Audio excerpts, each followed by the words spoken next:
Assalamualaikum warahmatullahi wabarakatuh. Semangat pagi semua. Materi pada pembelajaran kita kali ini adalah sifat-sifat cahaya. Adapun tujuan pembelajarannya adalah mendeskripsikan sifat-sifat cahaya.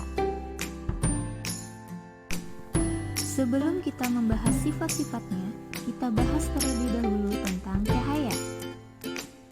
Cahaya adalah energi berbentuk gelombang elektromagnetik dengan panjang gelombang sekitar 380 hingga 750 nanometer. Energi tersebut dipancarkan oleh benda atau sumber cahaya.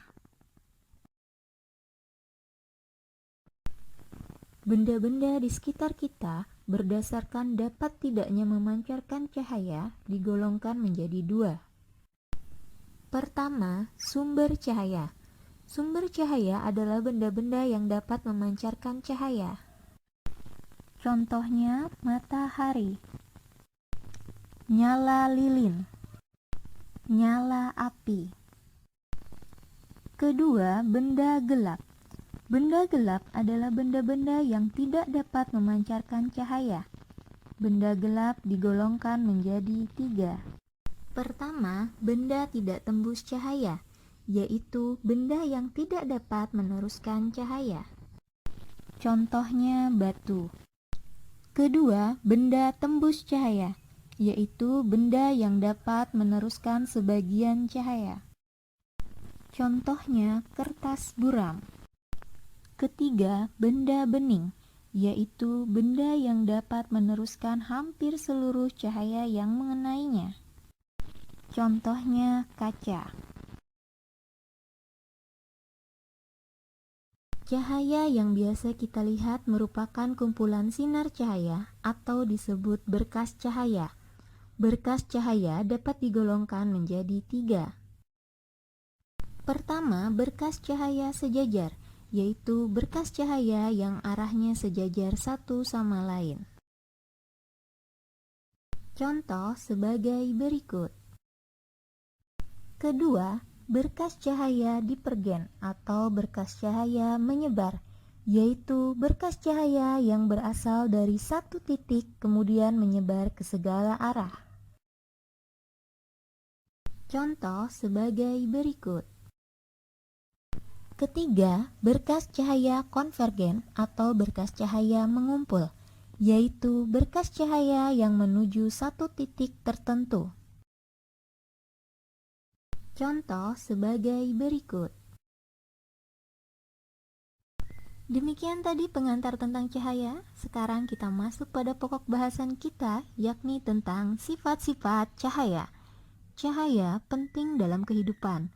Para ahli telah meneliti cahaya untuk mengetahui sifat-sifatnya. Berikut beberapa sifat-sifat cahaya. Pada gambar tampak cahaya matahari yang memancarkan sinarnya di sela-sela pepohonan. Cahaya yang dipancarkan merambat lurus. Hal ini menunjukkan bahwa cahaya dapat merambat lurus. Cahaya dapat merambat lurus jika melalui satu medium perantara. Peristiwa lain yang membuktikan bahwa cahaya dapat merambat lurus adalah ketika kita memegang senter, kemudian menyalakannya ke arah depan, maka cahaya dari lampu senter akan merambat lurus sesuai dengan arah yang kita inginkan. Pada gambar tampak sebuah apel yang dipegang di depan cermin. Bayangan dari buah apel yang dipegang tersebut tampak di cermin. Hal ini menunjukkan bahwa cahaya dapat dipantulkan. Pemantulan cahaya atau refleksi adalah pembalikan arah rambatan gelombang cahaya setelah melalui bidang pantul. Pemantulan digolongkan menjadi dua. Pertama, pemantulan teratur. Pemantulan teratur adalah pemantulan yang terjadi pada permukaan yang rata. Contohnya permukaan cermin. Pada pemantulan teratur, berkas sinar datang yang jatuh pada permukaan yang rata akan dipantulkan ke satu arah secara teratur. Kedua, pemantulan baur. Pemantulan baur adalah pemantulan yang terjadi pada permukaan yang tidak rata. Contohnya permukaan bebatuan. Pada pemantulan baur, berkas sinar datang yang jatuh pada permukaan yang tidak rata akan dipantulkan ke segala arah secara acak. Dalam pemantulan cahaya, terdapat hukum pemantulan cahaya. Pertama, sinar datang, garis normal, sinar pantul, berada pada satu bidang dan ketiganya berpotongan pada satu titik. Kedua, besar sudut sinar datang sama dengan besar sudut sinar pantul. Pada gambar, pulpen yang tercelup air sebagian tampak membengkok. Hal ini menunjukkan bahwa cahaya dapat dibiaskan. Pembiasan cahaya atau refraksi adalah pembelokan arah rambatan gelombang cahaya ketika melalui dua medium dengan kerapatan berbeda. Pada prinsipnya, jika cahaya yang merambat pada suatu medium berpindah ke medium lainnya, maka batas pada kedua medium tersebut akan terjadi pembiasan. Hal ini disebabkan karena kecepatan cahaya dalam kedua medium tersebut tidak sama. Semakin besar kerapatan suatu medium, maka semakin kecil kecepatan cahaya yang akan melewatinya. Pada pembiasan cahaya juga terdapat hukum pembiasan. Pertama, sinar datang, sinar bias, garis normal, terletak pada satu bidang datar. Kedua, jika sinar datang dari medium kurang rapat, misalkan udara, menuju medium lebih rapat, misalkan air atau kaca, sinar akan dibiaskan mendekati garis normal.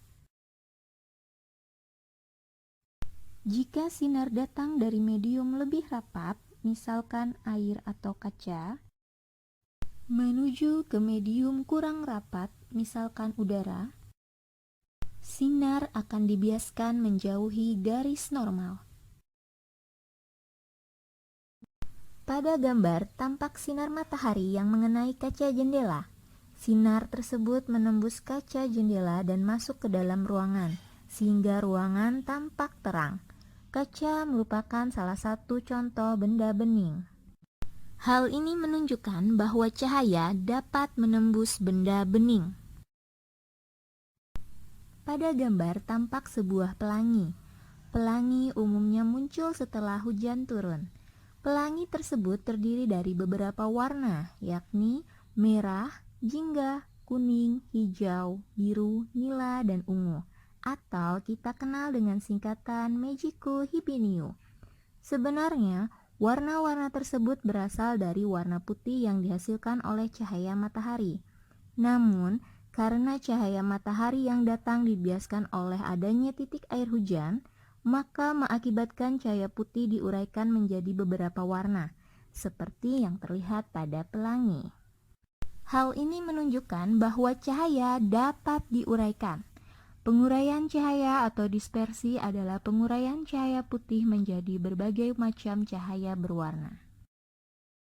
Pada pembelajaran kali ini dapat kita tarik kesimpulan tentang sifat-sifat cahaya. Pertama, cahaya dapat merambat lurus. Kedua, cahaya dapat dipantulkan atau istilahnya refleksi. Ketiga, cahaya dapat dibiaskan atau istilahnya refraksi. Keempat, cahaya dapat menembus benda bening. Kelima, cahaya dapat